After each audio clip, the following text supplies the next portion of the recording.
Bismillahirrahmanirrahim. Alhamdulillahi Rabbil Alamin. Wassalatu wassalamu ala ashrafil anbiya'i wal mursalin. Nabiyina Muhammadin wa ala alihi wa sahbihi ajma'in. Assalamualaikum warahmatullahi wabarakatuh. So ngayon akida, kunin natin ito inshallah kasi hindi natin natalakay ng linggo. So merong hadith, iniulat ni na Imam Ahmad at Abu Dawud mula kay Ibn Mas'ud radhiyallahu anhu, sami'tu Rasulullah sallallahu alaihi wasallam yaqul, inna ar-ruqa wat-tama'ima wat-tiwalata syirkun. Tunay ng ruqa, yung plural ng ruqya, mga orasyon, mga tamaim, mga tamima, at tiwala. Yung tamima at tiwala, pareho itong mga anting-anting o gimat. Pero meron lang itong pinagkaiba sa Arabic na matatalakay din natin mamaya. Lahat ng ito ay shirk. Lahat ng ito ay shirk. Pero syempre, yun nga, merong pinahintulutan na ruqya, di ba? Natalakay na natin nung nakaraan. Pinahintulutan ng ruqya. Kung ito ay... Nasaan na yan? Ayun. Ang ruqya ay pinahintulutan kung ito ay sa wikang Arabic at nalalaman ang kahulugan nito. Kasi marami sa mga orasyon nga, di ba? Latin, tapos hindi naintindihan yung kahulugan. Kasi ang mga yon madalas nanggaling sa mga demonyo o inimbento lang nung albularyo. Pangalawa, antakuna bi kalamillahi o bi asma'ihi wa sifatihi o bi kalami rasulihi. Ito ay marapat na mula sa salita ni Allah. Ibig sabihin, mula sa Quran. At pinakamainam nga na ruqya, syempre, Suratul Fatiha, Suratul Ikhlas, Falak, Nas, Ayatul Kursi, at iba pa. Lalong-lalo na yung mga may naiulat na batayan sa hadith, na ito ay ginamit ni Propeta Muhammad sallallahu alaihi wasallam at ng mga sahaba bilang ruqya. Na yung mga adhkar na tinukoy ang epekto nito sa tao. Halimbawa, yung Ayatul Kursi bago matulog. So technically, parang ruqya na rin siya. Na ginagawa mo ito para mapailalim ka sa protection ni Allah, inshallah. At syempre, mula sa mga hadith, halimbawa nga yung mga nababanggit sa mga adhkar at mga ruqya, halimbawa yung a'udhu billahi wa qudrati min syarri ma ajida wa uhadir, nagpapakupaw kay Allah sa kanyang kapangyarihan mula sa anumang nararamdaman ko. Yung nire-recite yun kapag meron kang nararamdamang sakit sa katawan. Pwede mong gawin yun sa sarili mo, pwede mong gawin sa ibang tao. Nandun yun sa Hisnul Muslim. Diba? Basahin nyo na lang doon. At pangatlo, an ya'taqida an ar-ruqya la tu'athir bidhatiha. Kapag ginawa mo yung ruqya, dapat maniwala ka na ang ruqya mismo ay walang epekto. Si Allah ang nagdudulot nito. Bal bitagdirillahi wa ma sawadhalika la yajuz. Ang ruqya ay magkakaroon lamang ng epekto sa kapangyarihan ni Allah at pagtatakda ni Allah. At ano pa mang liban dito, wala nang tatlong katangian na ito na binubulong sa iyo nung sino man, kahit hindi albularyo, lolo mo, nakasanayan nila yung ganun. Hindi pwede. Hindi pwede. So ngayon, yung tamaim na tinutukoy dito. So yung ruqya, malinaw na, di ba? Ito yung mga orasyon. Ang mga ruqya, ito yung mga orasyon o mga dasal. At tamaim mo, jam'u tamimatun, ang tamaim jam ng tamima o plural ng tamima. Ang isang tamima, ang marami nito tamaim. Wahiya ma yu'laku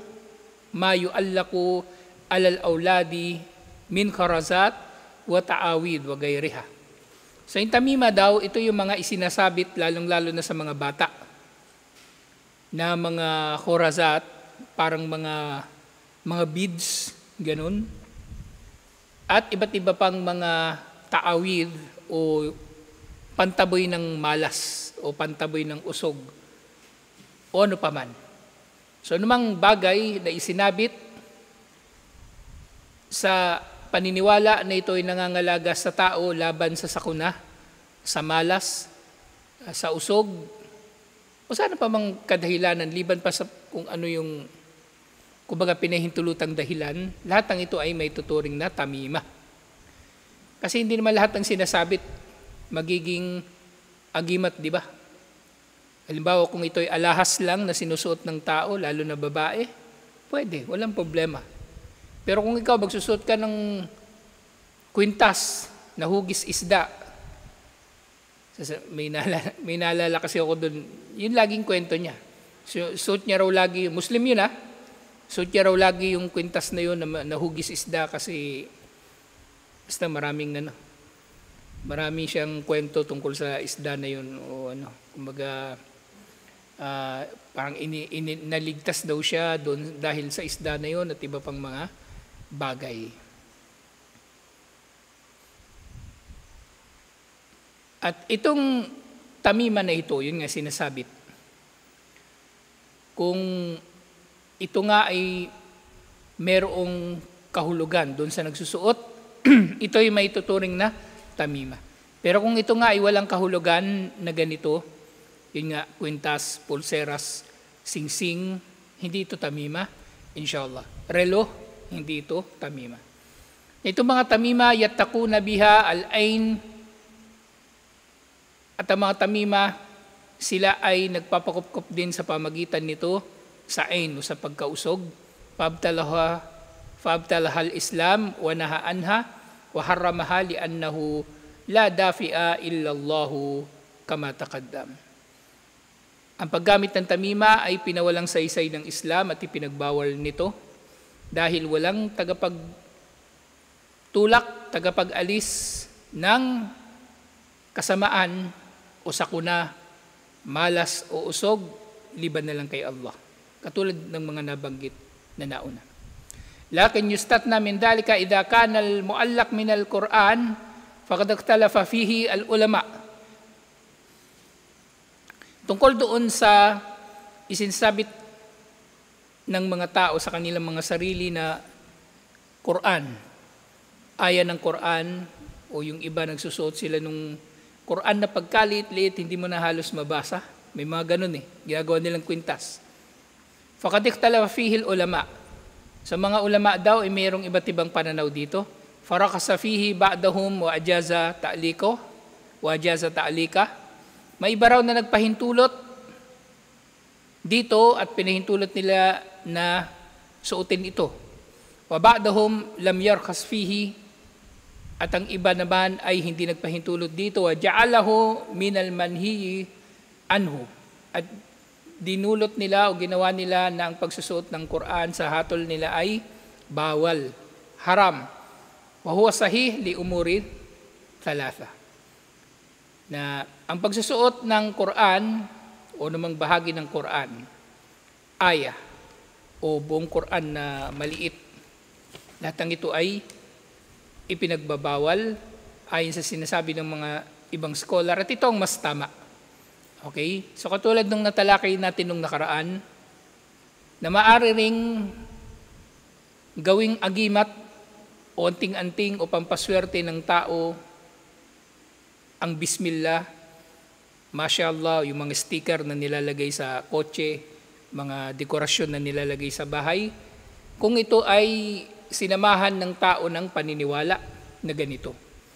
Halimbawa, may mga tao maniniwala pag merong tasbih sa kotse, hindi siya madidisgrasya, o lalagyan niya ng sticker ng bismillah yung kotse, yung motor, hindi siya madidisgrasya, pareho lang.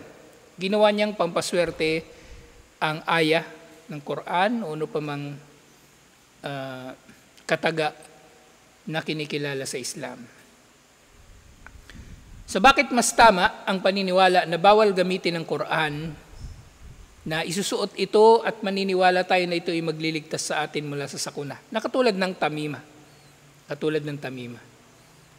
Sinasabi, unang dahilan, umumun nahi an ta'likit tamaim, wala mukhassasa lil umum. Wala mukhassasa lil umum. ang pangkalahatang pagbabawal sa pagsasabit ng tamima, ng agimat o anting-anting, at wala nang exemption dito. Lahat-lahat. So, tulad ng sinabi ko nga, kahit Quran pa yan, kahit tasbih yan, o ano mang bagay,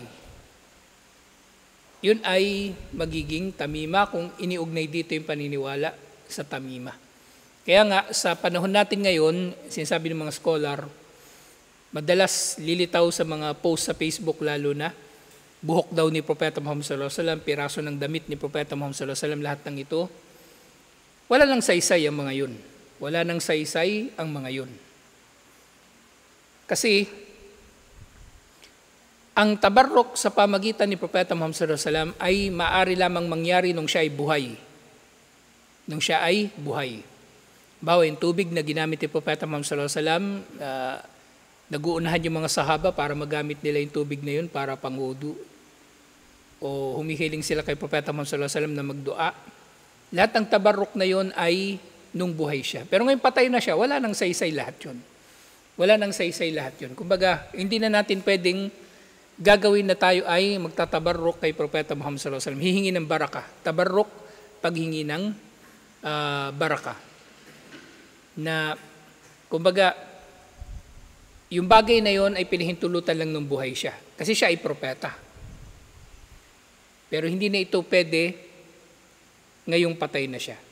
Yung bagay na yon hindi pwede lang sa kanya bilang propeta, pero hindi sa iba pa na hindi propeta. Pero ngayon patay na siya, hindi na rin applicable yon sa kanya. So yung mga buhok daw ni Propeta Muhammad sallallahu alaihi wasallam, yung kanyang damit daw, o ano pa mang, wala nang paniniwala na nakaugnay sa mga yon. At hindi na yun dapat itinatago kung meron man. Kasi yun ay maaring magdulot ng fitna sa mga walang alam sa akida. Okay? Baka hawak-hawakan nila yun, ikikis nila, asahan nila, magkakaroon sila ng biyaya, gagaling ang sakit nila, ginawa nila parang Nazareno. So yung sinasabi ng mga scholar, yung mga lumilitaw ngayon na mga ganon ay hindi dapat tinatangkilik. At sinasabi pa nga ng iba sa kanila, mas malamang peke. Mas malamang peke kasi nang namatay si Propeta Muhammad sallallahu alaihi wasallam, wala namang itinago yung mga sahaba na anumang gamit ni Propeta Muhammad sallallahu alaihi wasallam. Wala. Hindi nila yon sinadya na itago, itabi, para hindi masira, para makita ng iba pang henerasyon, hindi. Kasi hindi yun bahagi ng Islam. Walang itinuro si Propeta Muhammad sallallahu alaihi wasallam na kapag mamatay siya, itago yung mga gamit niya para makita ng ibang tao. Walang ganun na sinabi si Propeta Muhammad sallallahu alaihi wasallam. Kaya kung yung mga relic na yon ay merong kahalagahan, sana may hadith. O sana ginawa ng mga sahaba na pangalagaan nila yung mga bagay na yon. So yung mga nakikita natin nasa Turkey, nasa India, walang katuturan ang mga yun. Totoo man yun, wala rin yung katuturan sa atin. Wala nang saysay sa atin ng mga bagay na yun. Kasi sa pamagitan nun, isinasara rin yung isang malaking pinto ng kasamaan na yung tao ay hihiling ng biyaya mula sa mga patay. Katulad ng kung paano humihiling ng biyaya yung mga Katoliko sa kanilang mga patay na santo.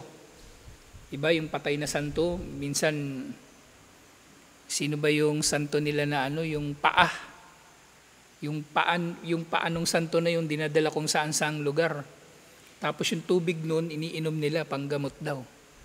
Isipin mo yun, pinaghugasan nga ng paa ng buhay na tao, hindi mo iinumin, paano pa kaya yung pinaghugasan ng patay na tao? Tapos meron pang isa yung puso niya na binabad nila sa sa alcohol o sa formalin. Basta ano yung naiisip nila, hindi tayo ganun. Hindi tayo katulad nila na nagpapahalaga sa bahagi ng katawan ng patay. Si Propeta Muhammad sallallahu alaihi wasallam, wala siyang sinabi na pahalagahan natin yung buhok niya o yung damit niya. Sa mga ganun, wala na. Kasi itong bagay na ito nga, lahat ng isinasabit ay haram kung ito ay merong ganung paniniwala. So ganun din nga yung mga sticker ng Bismillah, Mashallah, o kahit buhok pa ito ni Propeta Muhammad sallallahu alaihi wasallam, wala itong saysay. Kaunuhu dari'atun ila ta'liki ma laysa minal Qur'ani fayahdi ila adami inkariha. na ang pagiging masama daw ng pagsasabit ng anumang hindi kabilang sa Quran ay kumbaga may tuturing ng kasamaan. Kaya anna ta'liq al-Qur'ani yakunu sababan fi imtihanihi fala budda an yamtahinahu al-muallaq bihamlihi fi hali qada'il haja wal istinja wa nahwu dhalik. So yung pagsasabit ng iba pa na hindi naman Quran ay may tuturing ng daria, kasamaan. At kung iisipin ng tao na applicable o hindi applicable ang katuroan nito sa mga aya ng Quran o yung Quran na maliit na sinusuot, ang pagsusuot ng Quran ay magiging dahilan naman na ang tao ay malalagay sa pagsubok. So pagsubok sa akida, unang-una. Na kabilang din dito, syempre, na maaring siya ay masusubok sa kanyang pagsusuot ng mga Quran na ito o ayan ng Quran na ito kapag dala-dala niya ito. Kasi kapag siya ay kailangang mag-CR, kailangan niya ito hubarin. O kaya kung siya ay maliligo, kailangan niya ito hubarin, iiwan niya doon sa labas ng CR. So magiging mahirap ito para sa kanya. So katulad nung minsan may brother nag-post na may nakita raw siya tinitinda sa Shopee na t-shirt na may nakasulat na Bismillah. Alhamdulillah, tinanggal din naman nila agad nung seller. So yung mga ganung bagay ay mas mainam na huwag nang gawin. Kaya mas tama na bawal na magsasabit ang tao ng anumang mula sa Quran.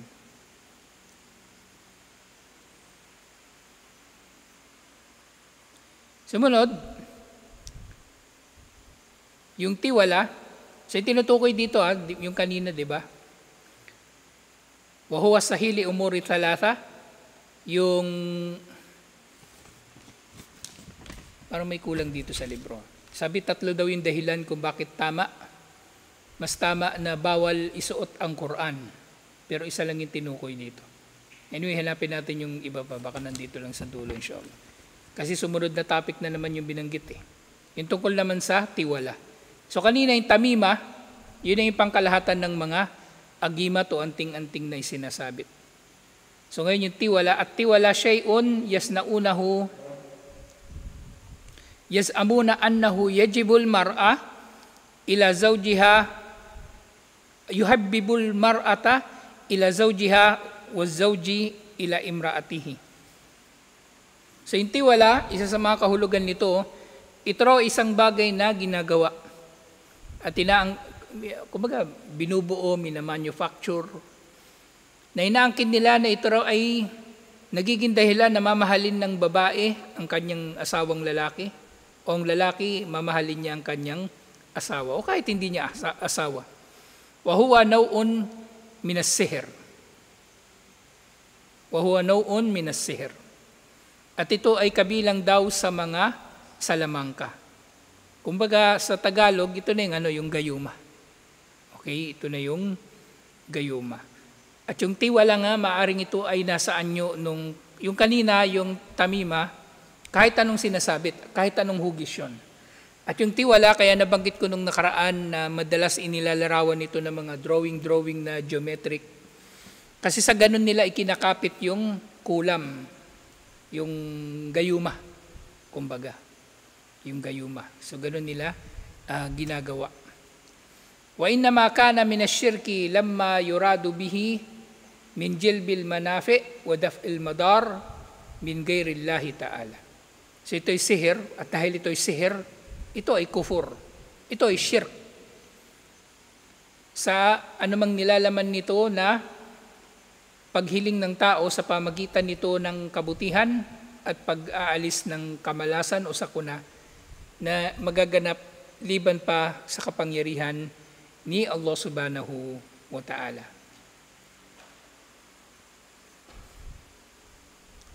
So ito nga, hiya annahu afada anna amalu hadhihi al-asya wal i'tiqadu biha syirkun.